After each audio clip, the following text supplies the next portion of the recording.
Cool. That's great. It's so invigorating. I feel very different. I feel the most different even. As you should. Although I went live too early, but I'm not going to not go live, but I am going to do this. Hold on. Do whatever you need to do. I'm just going to do this real quick. Oh no, what happened? Where'd I go? I don't. Pat?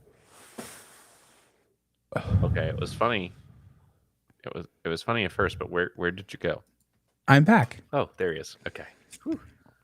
Yeah, I just had to tie my shoe. Oh, okay. Yeah. I am still working on the concept of object permanence, though. Oh, so it was a very scary time for me. Pat. Oh man, we're funny. We should host a comedy show. Well, forget this music stuff. Just pure comedy. Yeah, I'm sure that would work out really well. All right. Okay, hold on. This is actually an important question. While we're live, right before we start, I have a real thought process for you. You have watched a lot of stand-up comedy. Yeah, in the course of my life, I would say I've seen a good bit. Yeah, in the course of your life, of course. Now, if you had to, in 48 hours, do a stand-up routine. On a scale of 1 to 10, how good would it go? 3? You think a 3? I think you might be better than that because I think I don't know. Over the average person, not over the don't compare yourself to comedians. I'm saying you're saying over the if you're saying compared to the average person who has never performed a comedy show in their lives, well, if you consider has all never human beings, on that scale, maybe I'm probably close to the middle, as most people are. See, I think you're better than that because I think you, over the average person, would not have like one of the most crippling things, which is stage fright. You're used to being on stage in front of people, and it would be a different medium for you. But I think you wouldn't have the jitters necessarily. Sure, I think that's important. That's an important part of it. You're right. So I think you'd probably be like a 7. Okay, because I think you'd be funny enough for your first time. I think you'd be funny enough. I think you're not given a lot of time, so we're gonna be. You're right. You'd be workshopping it live. Yeah, for sure. So, all right. With that being said, okay, I believe I am good. Okay, I'm ready. Excellent. All right, well then I am ready to give you the countdown if you want it. I want it. 3, 2, 1.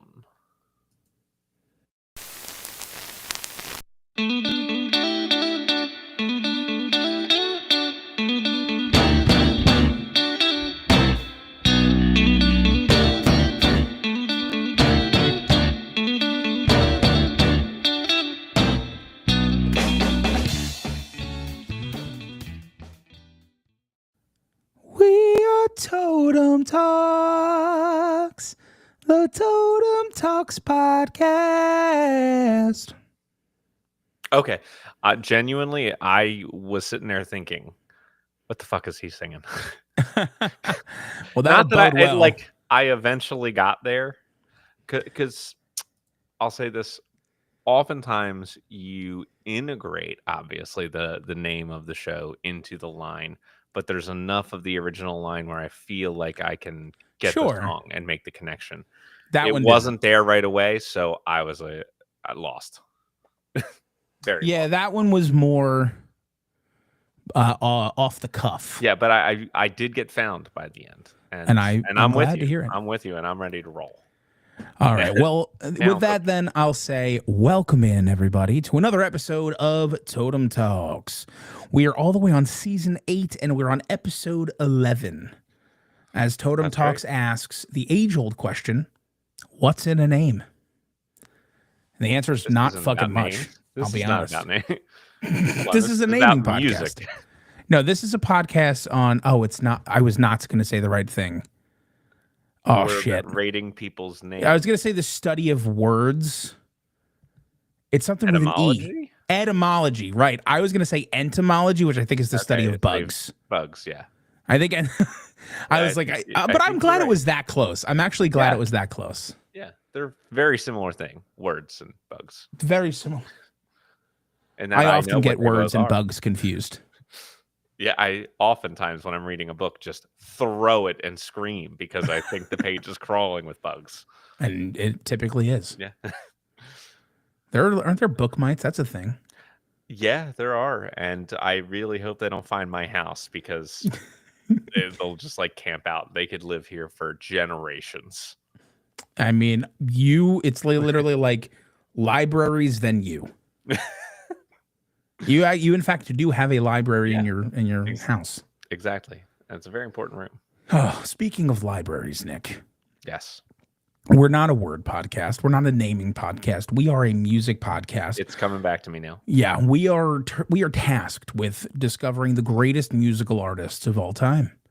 We are scouring high and low, every hill, every valley, which isn't great because there's not a lot of music in random valleys. But No, that's true, but we're still looking. well, the due problem is diligence. because we found the hills, and the hills are in fact alive with the sound of music. They are. So because of that, I thought maybe valleys would be the same. You can't get from one hill to another without there being a valley. That's true. That's a great point. The height of all land is relative. Wow. I mean, guys, I think here's what I'll say, not to spoil anything for our listeners. Of course. What we just talked about is significantly more important to you and significantly more valuable in life than the rest of this episode. I could not agree with you. And that's something. That's something to say. But with that being said, Nick, Right. we had two artists this week. We did. And my little joke was a reference to the fact that they share a name. They do. That's right. And now, what is that name? Well, I'll tell you. We like to have a theme every week on the show. We do. And this week's very tenuous theme was that both of these people are named James. And that's it. That's all there is to it. But I think, we uncovered some similarities as we Well, here's what I'll say. It's the second time we've done this, and it's a less perfect time. Sure. Because it's not Patty Smith versus Patty Smith. You're right. These people have different last names, and they have very last names. Very last names. Extremely last names. But it's James Arthur, and then we go all the way to the other end of the alphabet to get James Bay. Yeah, just very. It's not quite as good as Patty Smith and Patty Smith, No. but it's damn close. It's close. We're in the alphabetical ballpark. They spelled Patties differently, and they spelled Smiths differently. Yeah, but James that's just. and James both spell James the correct way to spell it. Is there another? I guess you could go With the Y? J-A. Oh, I guess you could put the Y in. I was going to say an I, which it's the same thing. Sure. Although if you take out the A, then it's Jimes, which I prefer. Yeah, Jimes. I love a good Jimes. It shortens to Jim a lot easier. And it makes more sense that it shortens to Jim. Totally. Really, their nickname should be Jam. Yeah, which I love. Although neither of them do, I'll be honest. Yeah, at no point in any of these 6 records did anyone jam. All right. With that being said, let's get into them, Nick. And I guess there's only one way to start. We will start with alphabetically James Arthur. Yes. So James Arthur is an English singer and songwriter, according to the Wikipedia. Interesting. He rose to fame after winning the X Factor Series 9, UK. Nice. We covered 3 albums from Mr. Arthur. We started with, thankfully, the eponymous debut, James Arthur, which came out in 2013. And then apparently he was on the edge because album number 2 is Back from the Edge from 2016. That's right. And then in the year 2025, he graced us with an album named Pisces that we listened to. Yes, we did. And as James Arthur is my artist, I will get us started with James Arthur. And here's the thing. So this album is his victory album for winning the X Factor. So any of these talent-based shows, specifically singing shows or songs, competition shows where vocals are involved, you win and you release a single and you release an album. American Idol perfected that. Everybody else has done it since then. And this is his. So there was a single called Impossible. That was like the song of the X Factor win. And I have some good things to say and some bad things to say. The good things to say James Arthur is a talented vocalist. Sure. He sings a little bit too much cursive for me a lot of the time. I totally agree. But he's a good, talented singer. These songs are musically pleasant, but about as deep as the shallowest of puddles. You can see the ground straight through them. That's problem number one. This clearly was an album of songs created for the guy that just won the X Factor. 100%. And I think whoever won would have gotten most, if not all, of these songs. They're written by teams of people. James Arthur is credited as a writer on some of them. I think all but the one that you mentioned. Okay. Yeah. Okay. That makes sense. It's hard to find him on some of them because there's so many. He's buried. Yeah. Yeah. Impossible is a song by Chantel that was covered for the X Factor. Okay. Not familiar with it. That's fine. I listened to it, but he's credited. He's credited as a writer on all of them except for that one. You are correct. One of the songs he actually is the only credited writer. Yeah, Smoke Clouds. That's an impressive feat. Because here's what I'll be honest. These songs just sound exactly like they're written by a team of people. And very specifically, they sound like they're written by a team of people whose mission in life is to make James Arthur Ed Sheeran. Yeah. That's the sound, and it makes perfect sense. This album came out in 2013. Ed Sheeran started in 2011. This album sounds a lot like the early Ed Sheeran stuff with that like mix of pop and soul with a little bit of R&B. Like, hey, this British kid can kind of rap. That is the vibe that we're getting from this. It just took a team of people in a lab to do what Ed Sheeran's already doing by himself. And that's my problem. So all in all, did not like. Yes. So I'll let you know. I mean, we've already gone on the writers thing. I'm not going to harp too much on it. But on the first two songs of this album, there were 20 total listed writers. Oh my God. And the entire thing is credited to 42 different writers that it took to write these 13 songs. And we know that James Arthur did one of them all by himself. Yeah. So this is not the first time that we've listened to an album that I think falls into this category, which I'm going to call singing contest winners who make albums that are whatever the pop scene is at that time, but also include some sort of little bit of nod to like rock and or R&B, so that they try to like reach a slightly wider audience and like try to get like the soccer moms who are watching the shows on TV and not just the teenagers to like the sound of it, sort of type of thing. Yeah. Like, it is the purest form of what we have referred to on this show as audio product. No one here wrote any of these songs because they really wanted to get something out or to experiment or because they're really passionate about the art form of music. Every single one of these things was a product created in a lab to try to make as much money as possible. And that pretty much unfortunately sums up the careers of, I think, basically everyone who's ever had the misfortune of winning a singing show, because you don't control your own career at that point unless you choose to do something like go join a different band completely and not work with, whatever deal they set you up with at the time. Yeah, like you're built to be okay. You become the product. Yeah, you build up a fan base because you're on the TV show. You are now a product, and you're being marketed by whoever owns the rights to your contracts, and they're going to have you do whatever they think is going to make them the most money. You're just not free to be an artist. Correct. And I do think I don't fault you for that in the beginning. I'll be honest with you. If when I was how old is James Arthur? James Arthur's 37 now. Mm-hmm. So if James Arthur is 37 now, he won in 2013. So he's 24, 25 years old when he's winning. If at 25, somebody said like, hey, you have to sign like a 3-album deal where we have full creative control and this is going to be the start of your fame and fortune. I think most people would sign that contract. Yeah. I would sign it in a heartbeat. I would sign it right now. And I would I would not like myself for it. Sure. But like at But the it's end of the day, like understandable.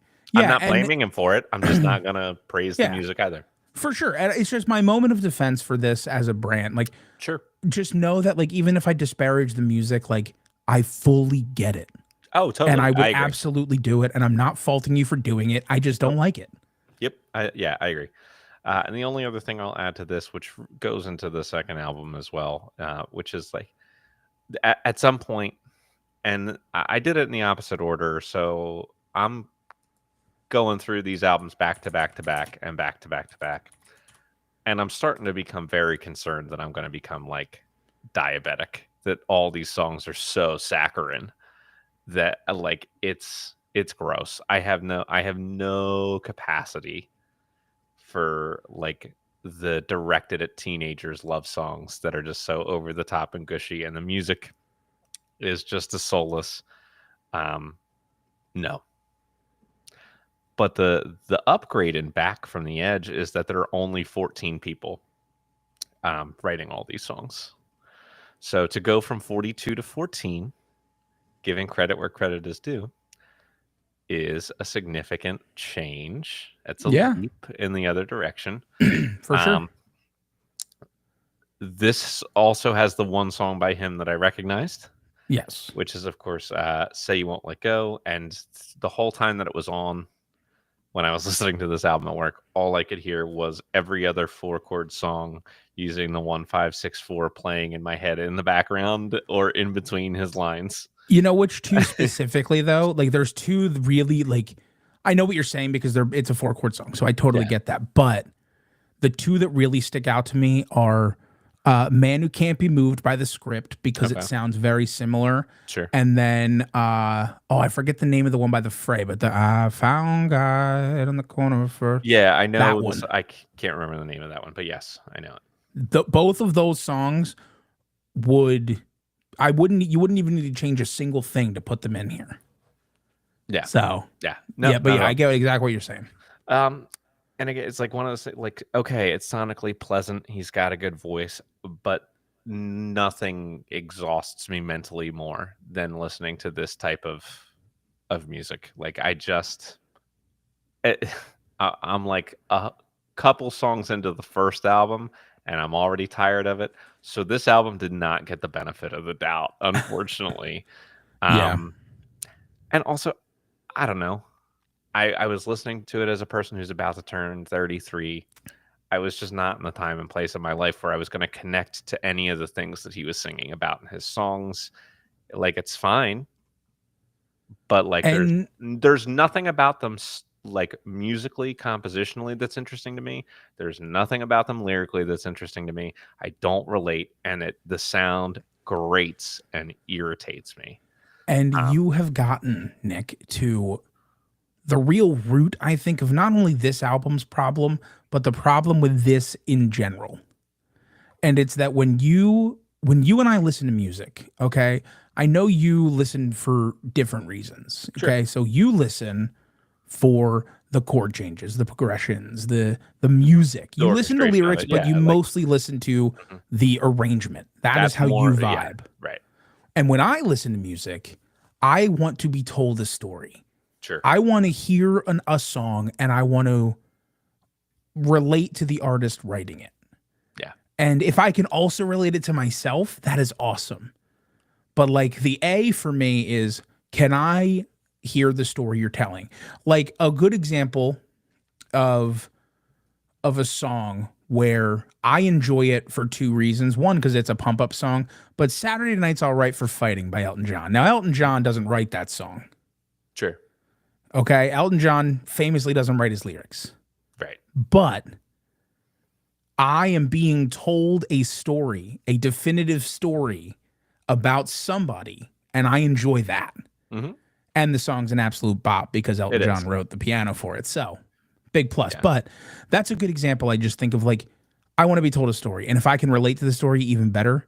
If I if I have to do all the relating work, I will enjoy your music less. And with these albums and songs and things like that, they are writing songs specifically for the audience to relate their own story to. hmm And it's like, cool.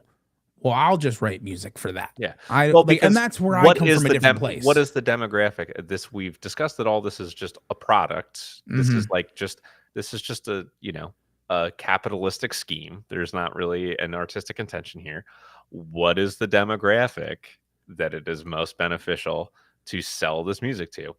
Teenagers, teenage girls. Exactly. And I think they're trying to edge some of the market away from, again, Ed Sheeran, because this album, again, is very similar. Like, if the first album was the early Ed Sheeran, this album is still early Ed Sheeran, but where he's starting to change. And they're just trying to, like, create that arc, because if they can take some of the teenage girl audience from Ed Sheeran, there's money there. Oh, for sure. That's just what it is. And Ed Sheeran, I mean, the money's at. Again, at least he's writing his own stuff, and probably some other people's stuff. I was Why do you rob banks? Yeah, that's where the money is. I was truly shocked. I was expecting to see Ed Sheeran's name on "Say You Won't Let Go." Sure, it sounded so much like an Ed Sheeran song that I was like, "Oh, he must have had a writing credit on this," but he doesn't. Yeah, I'm surprised that we didn't see a bunch of them, honestly. Yeah, but yeah, I mean, we both agree on this album. It's just. It is what it is. And it's the same record label. It's written by less people, but still too many people. Yeah. And I'll take us on to Pisces. So Pisces came out came out in April, so not that long ago. And there is a noticeable shift, I will say, in terms of the positive. There's a noticeable shift in the sound. It does sound extremely different musically from his earlier work. It's also dog shit. It's so bad.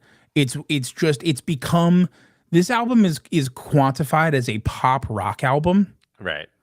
And like, pop rock is the worst way I've ever heard it described, because it's pop, but there's no rock. Rock would imply instruments were played. Yeah, I wasn't hearing a lot of like organic instrumentation. You know why, Nick? You know why, Nick? You want to know why? Can you guess why? I can't figure it out. Because there's not a fucking single one on this album. You want to know the credits of the personnel? I'll give you real quick. Curious. I'm not even going to read all their names, but ready? James Arthur, vocals. Technical, production, mastering, mixing, engineering assistance, it's all computer generated bullshit. At least there was musicians last time. Yeah. On the first album, I believe there was a saxophone. Sure. Where's that? Now you don't even get an instrument. You get MIDI files in Fruit Loop. I'm sure it's not Fruit Loops. I'm sure it's a real recording. Like, it's like a professional recording. The best available recording, and they but I'm saying, their like, little MIDI keyboard that they type in all the parts on. This album infuriated me, because I was like, you know what, dude?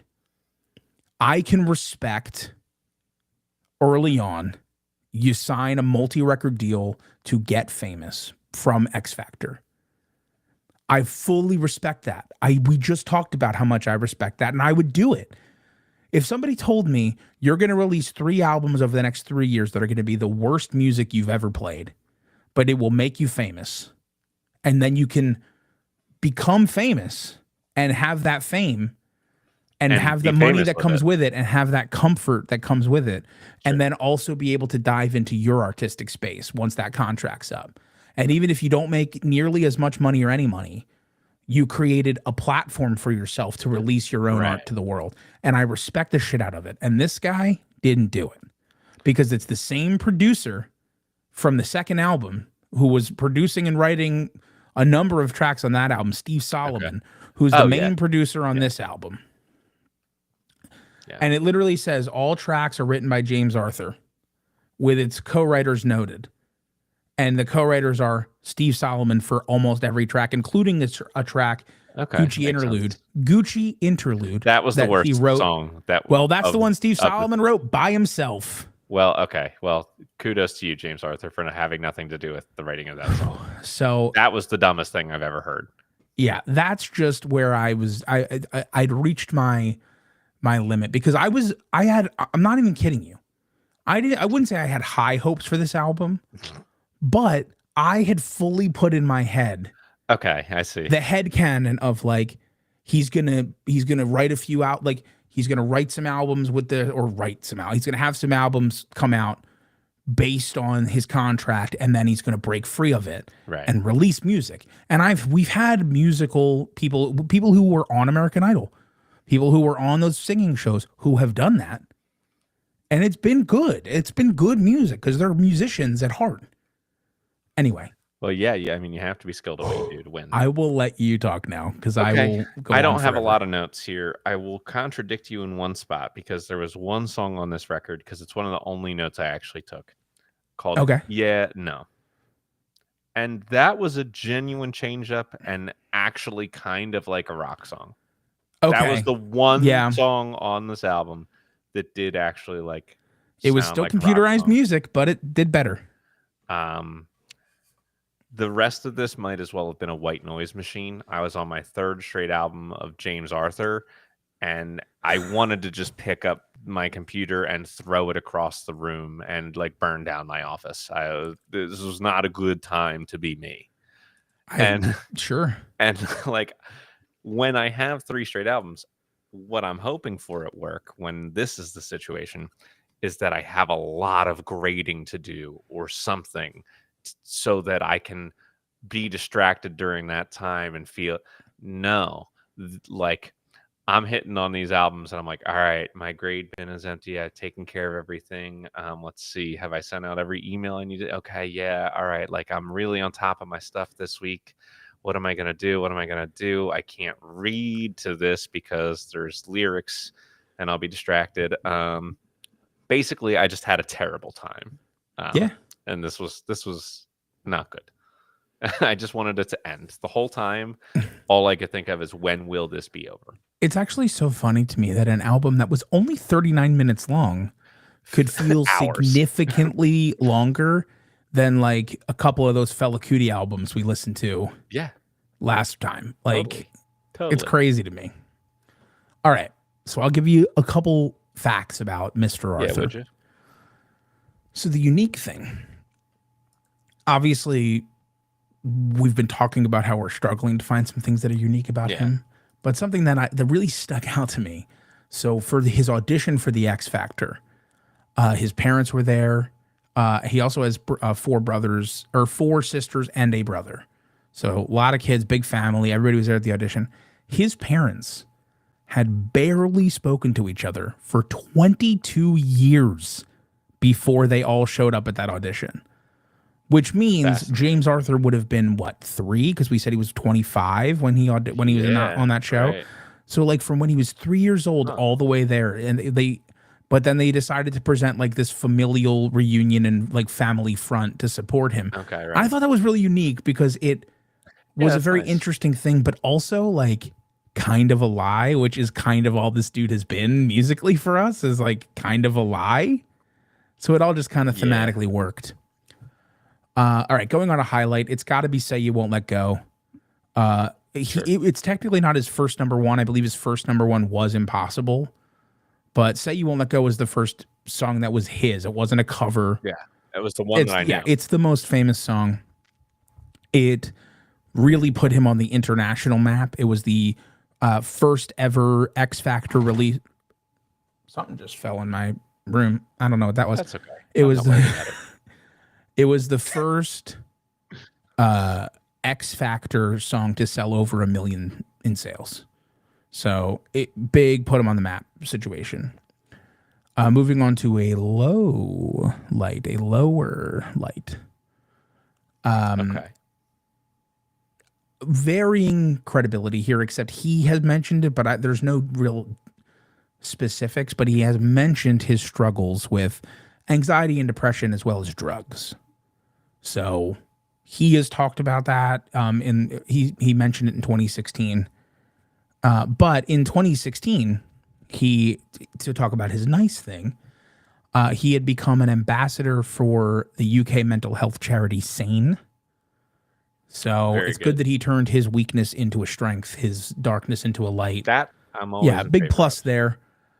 I didn't have anything for Mean. It didn't really seem. I mean, if you don't support these football teams, he supports Middlesbrough and the Rangers FC. So I like, see.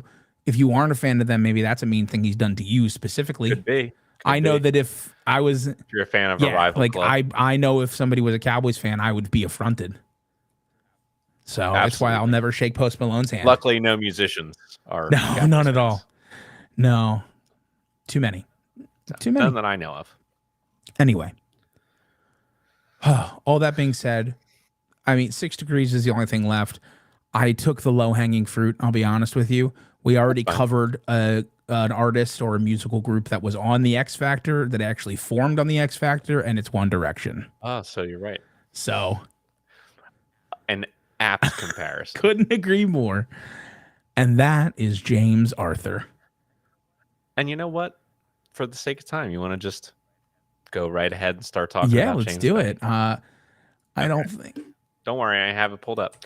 James Bay is a large body of water located on the southern end of the Hudson Bay in Canada. God, I was wondering if you were gonna do it. I was like, wait, what?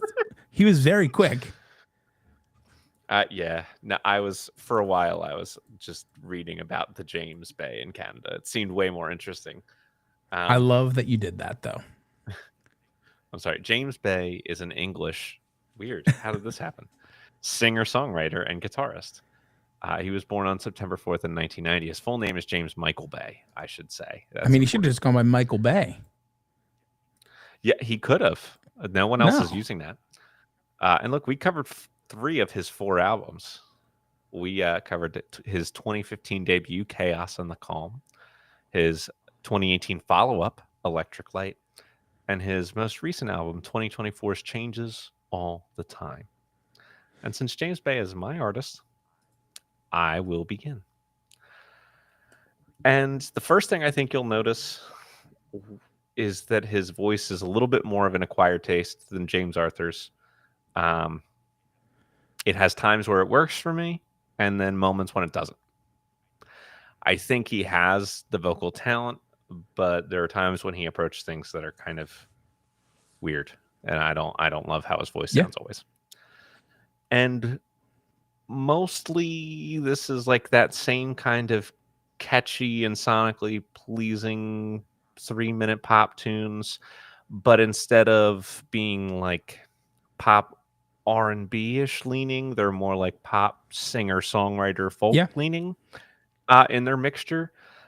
And it was kind of disappointing to see that basically every song was a co-write with the same type of professional songwriters who were writing the pop songs that were writing with James Arthur and all that other stuff. It's annoying. I think there are a lot fewer of them, to be clear. Like, I think James Bay's work is a lot more of his own work than the James Arthur albums. If you wanted to compare the two, it's very safe. Yeah. Okay. Yeah. Some of the songs have a lot of energy. It's pleasant to listen to in the moment. I understand why people like it. I'm never going to listen to this album. Okay. Again. Okay. So I did count. It appears there's 13 writers, including James Bay, on this album. Wow. So not a ton. But I agree. A lot. Too I many. mean, you know how many writers are on our albums? 4. Yeah. 4 people write the music. You know how many people are in the band? Exactly. But hey, what I'll say is, like, the only difference is, like, as a solo singer-songwriter, you want to collaborate. I just wish, I agree with you. Like, I wish it wasn't like a team of professional songwriters. And and like I said, I think a lot of it's more him driving the music and then like it being polished and popified maybe a little bit more by these people. And you can tell because the sound is more consistent as the product. Like, and you can definitely tell that. So, but it's still no bueno for me. And I agree with a lot of what you're saying with his voice. Although I do think it kind of helps the overall album because being unique. The uniqueness helps it stick out just a little bit. Although it's still, as you mentioned, very, very safe. There's there's nothing here that, again, as I mentioned, like is telling me his personal story. I don't feel that. If it's happening, it's disguised pretty well. Yeah. But I'll take us into Electric Light, which Oh, we forgot to mention the only song that I Let knew It by Go, him was also on the which is not from the one Frozen, beginning. but come on, let it. No. That one. I won't do more. Yeah. But yeah, that's the one. Okay. So moving in to album number 2, Electric Light. There are things about this album that I unironically love. And there are things about this album that I unironically hate. I love that it knows exactly what it is.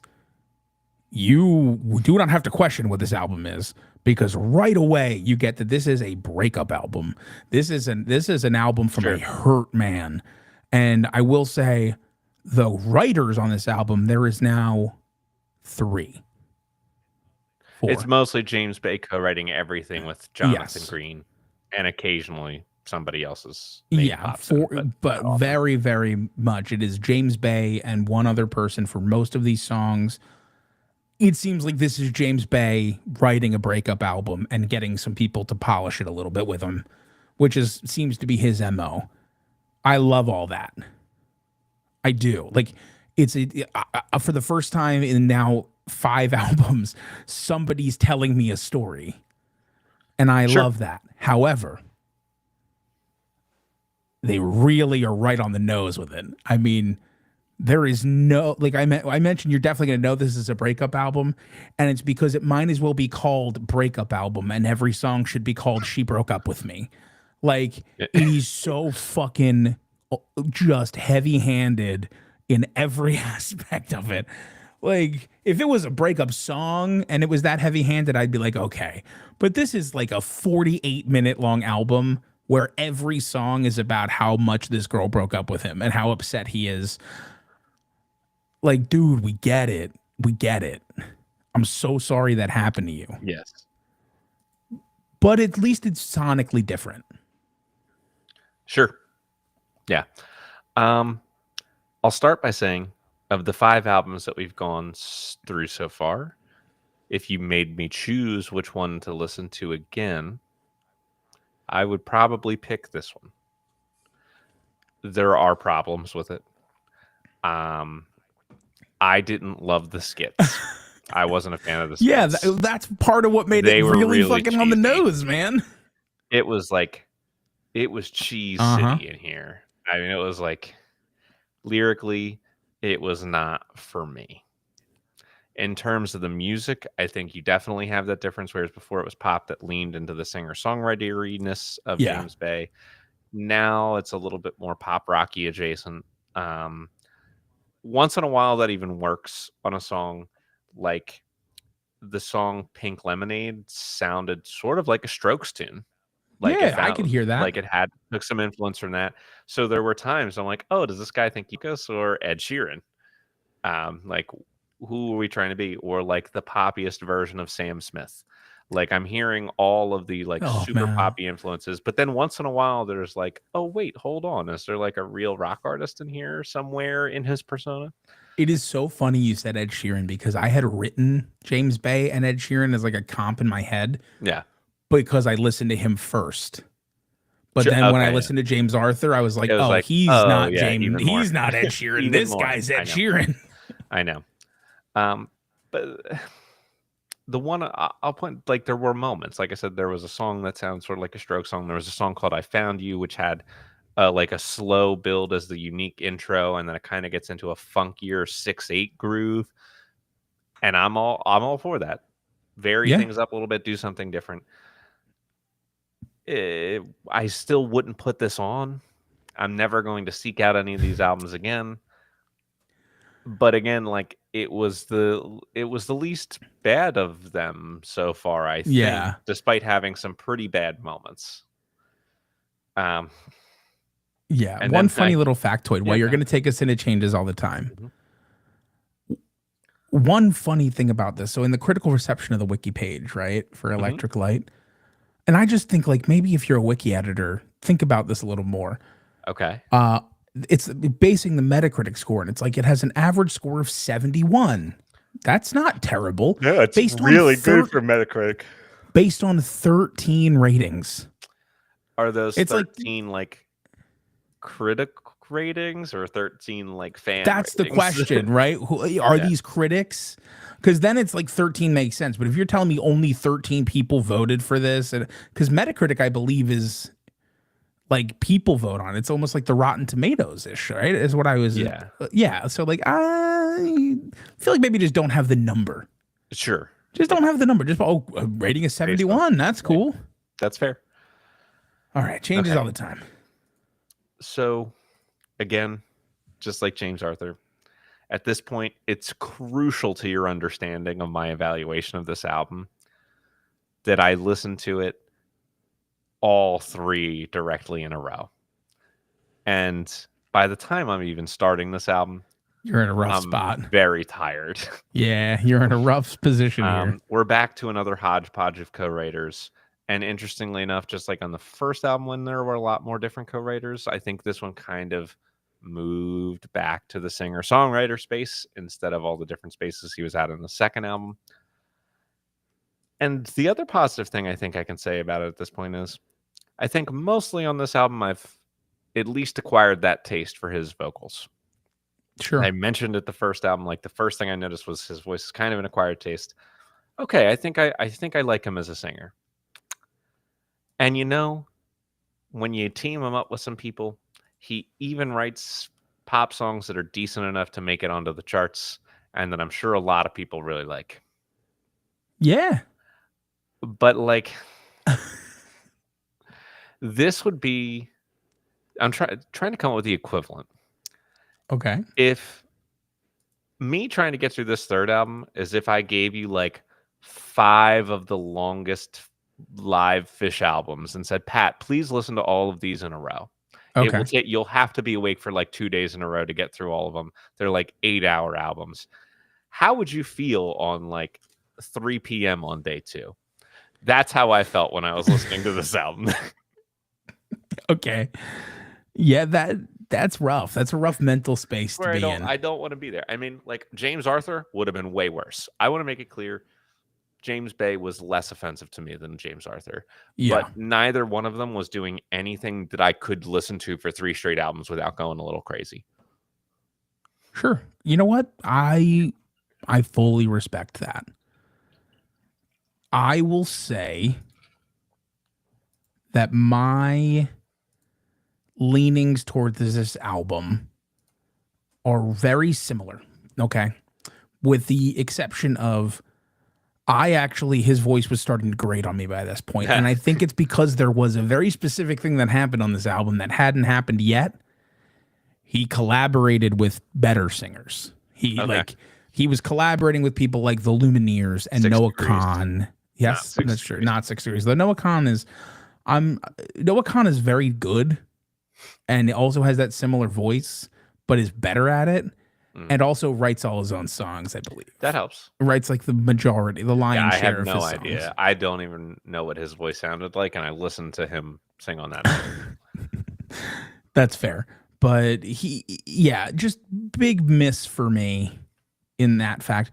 I do think part of it, and I'll try to be nice because I listened to the deluxe album, because that's what was on my music listening device, and I was listening to a playlist. And 2 of those songs were really not great in terms of putting him up against way better people. So there's a song called The Elephant with an artist named Maggie Antone. And then there's Sunshine in the Room Up, which is with John Baptiste. Ah, John Baptiste is the best. Yeah, Baptiste. I said Baptiste. I said I'm cooked, man. Yeah, that's okay. But Baptiste, I do know who John Baptiste is. I was trying to read it and I read Baptiste. I understand. But that is basically to say he went up with people that were just better than him and it made him sound worse. That's fair. Like I did not listen to the deluxe version for the record. Yeah. As the moment track 11 ended, I closed out of YouTube as fast as humanly possible. Well, what I'll tell you, Nick, while you get ready to tell us some facts about James Bay, I would recommend when you've mentally recovered, sure, just listening to Sunshine in the Room Up. with John Yeah, Batiste. I think I can do that because I can do the John Batiste part. That would Yeah. be fine. All right. Okay, I don't have a ton. I didn't come up with a low, later mean thing. Okay. That's fine. He's just everything is good for him. So Yeah. everything is wonderful and good. In fact, he's so nice that he did live performances during COVID in support of the Support Our Venues campaign to help, music venues stay open. So good for Yeah. him. Very nice. The highlight of his career was, of course, a song that is apparently very, very famous that I did not know when I listened to it. It's called Hold Back the River. And Oh, yeah, it yeah, yeah. went 4 times platinum in the UK, double platinum in the US, like gold or platinum or any other various certifications, like every country in the world. It was a super successful song. So I was not familiar with it. It was a top 10 hit all around the world. Did really well. Good for him. It was not the one that I knew. No. Go figure. As far as the 6 Degrees, you mentioned that the Lumineers were on that last album. He's also toured with artists that we've covered like Taylor Swift, Hozier, and the Lumineers. Surprise, surprise that they ended up collaborating. And James Bay was actually inspired to play guitar in the first place from a song on an album by a band that we have already covered. We've covered basically every iteration of this man's career except for his solo career. And it would be Layla by Eric Clapton, which is what Okay. inspired him to. As soon as you said that, I was like, is it Clapton? It's got to be a Clapton band, yeah. So there's that. And that leaves us with just the unique thing, which it's not a lot, but I think it is actually kind of like, how about that? And the only reason he got signed and had a record deal was because Republic Records found him on YouTube playing at like open mic nights, and a fan of his had recorded him and posted him singing onto YouTube, and that was how the record label found him and contacted him for putting out his stuff. Nice to know that happens to people. Yeah, that does happen to people. Here we are. By the way, catch us on YouTube where we are right now, currently. That's true. And have released music. And I believe I did actually find on when I was looking at the TikTok, like I looked up us on TikTok. Oh, and I've heard there of that. are recordings of us on TikTok. Who would have thunk? So like people have done that. I believe it. So if you're a record label and you're like, hey, reach out to us. give us a call. Yeah, give one of us. We might answer. Yeah, unlikely. Depends on who you call, but I'll leave answer a message. Probably. Leave a message. Yeah, leave a message. Yeah, unknown number. Leave a message. Not answering that. It's a scam. If I get it, honestly, if you leave me a message telling me that you're a record company, yeah, I won't I'm believe gonna be you. like, this is bullshit. Oh no, you're gonna. What do you want? Oh yeah, we'd really like to sign you guys to a record label. We just need your social security number. All right, no problem. All right, let's grade them. Okay, great. Cool. Well, they're both named James. I don't know. They're both in the realm of the one-hit wonder. Yeah, they're in the realm. They're in the realm of the one-hit wonder. They both have one mega famous song. More. Yeah, I think they both get a little more. I think James Bay gets a little more for his other two songs, his other song and things like that. And I think James Arthur gets a little bit for his TV appearances, winning the X Factor. I think that's fair. The whole pomp and circumstance of it all.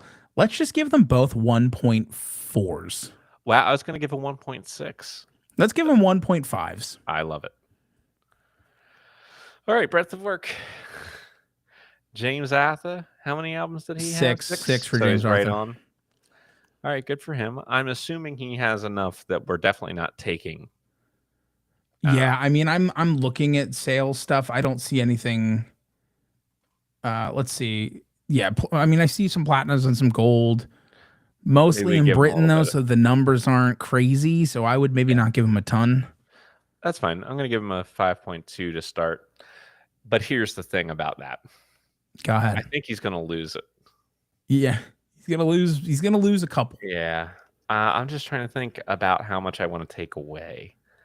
It's a little bit tricky because I feel like I get stuck a lot in this. The thing that I hate the most is this, even if it's not the worst to listen to, and how do I balance something that would be like way sonically worse to hear, but at Yeah. least is genuinely written by someone and they cared about it, I have to take away at least a 0.3.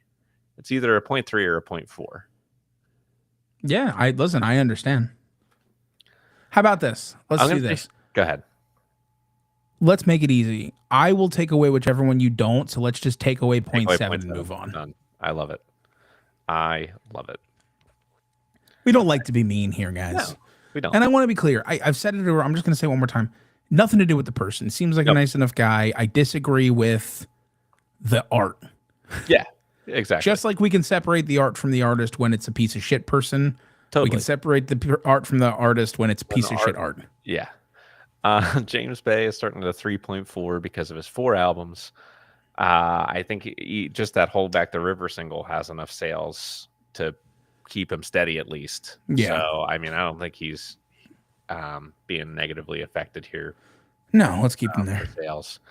So, I think it's all just going to come down to what we want to take away.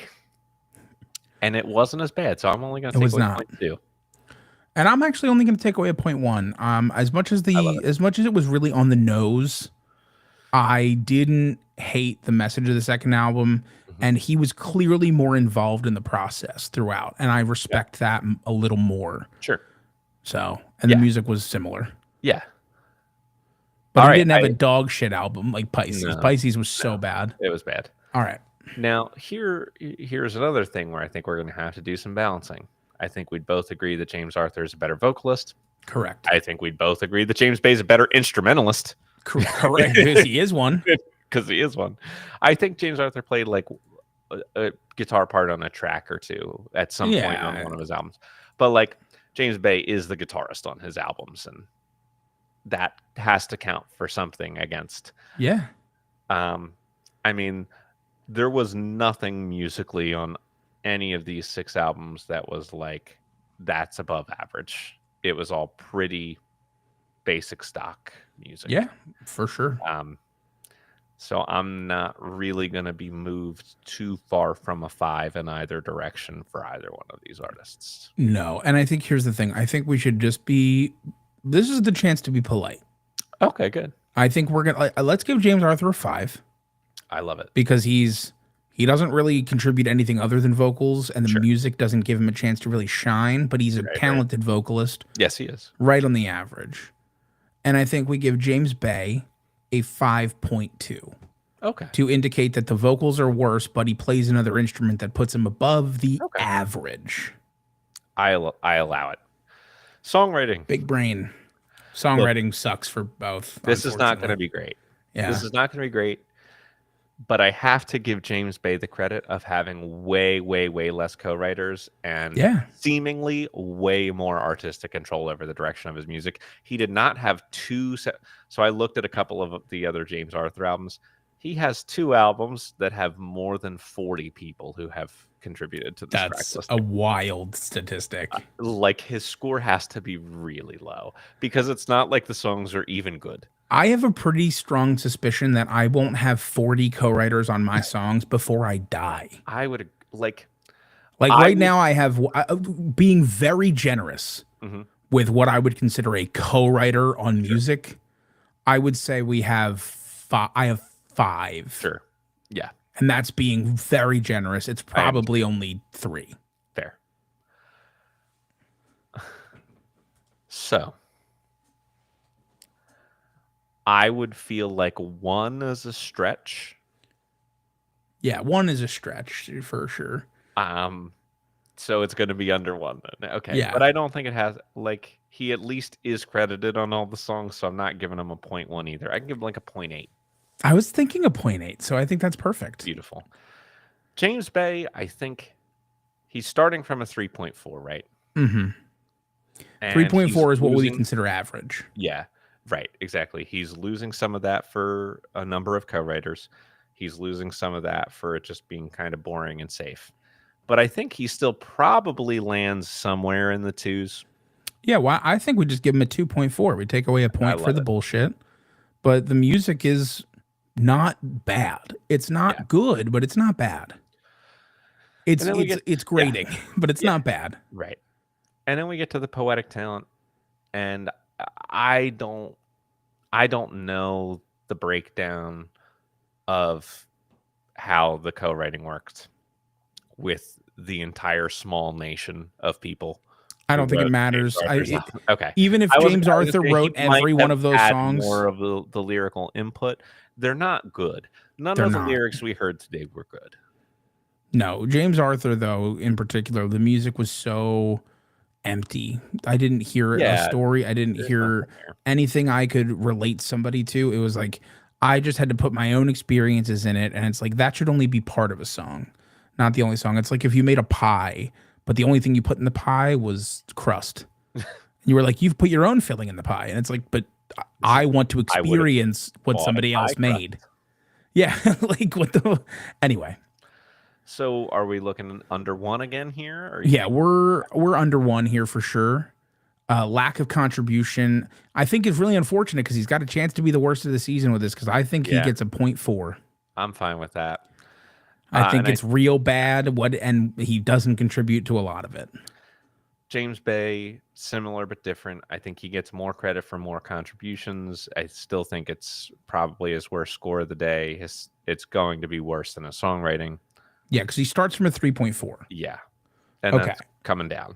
Now, one thing I'll definitely say, I get the distinct impression that we are hearing James Bay's version of events in I the think songs. you're right about that. And I think that's a big difference. Now, so I want to he give. did I don't not want to write give any him. songs called Gucci. That's true. Well, neither did James Arthur. That Great was the point. one that what's his name? Solomon wrote solo. Yeah. Okay, you're right. So I think if we want this to be his lowest score, which I agree it should be, I don't think it should be too much lower than the 2.4 we gave him. Sure. Other than cultural impact, which is going to be incredibly low for both, and that's a wash. Okay. We're talking the talent-based scores here. So you want like a 2. I think a 2 works. I think he's, it's below average, but it's not absolutely awful. At least I'm getting something. I love it. Could just be the nature of the competition, though. Right, that's true. Now, I am leaning Right, I know. towards giving zeros for X Factor, but we then can't. How can we? One of these guys actually won something called the X Factor. And He I feel won like that the X kinda Factor. counts for something. I think we give him a 0.1. I do. I think it's like he won the X Factor. Like he's the only one we've had because the One Direction didn't win it. Okay. So like you got to give him that. I mean, it's a category called X Factor. He won the X Factor. We're if he wins by 0.1, I'm gonna erase it though. I understand and have no fear, as I do have final scores. All right. So, winning this week's episode. Waiting for singing guitar. No, they don't deserve it. Is James Bay. Do you want to guess what his winning score was? Oh man, I feel like it's got to be a teenage number. I feel like he did so bad on every category. I'm gonna guess a 16. That's a really good guess, and it is in fact too high. No, it's too high. Yeah, like it's a little too high. Oh my god! What did he get? Like a 12? No, but one of these guys did. James Bay won with a 14.2.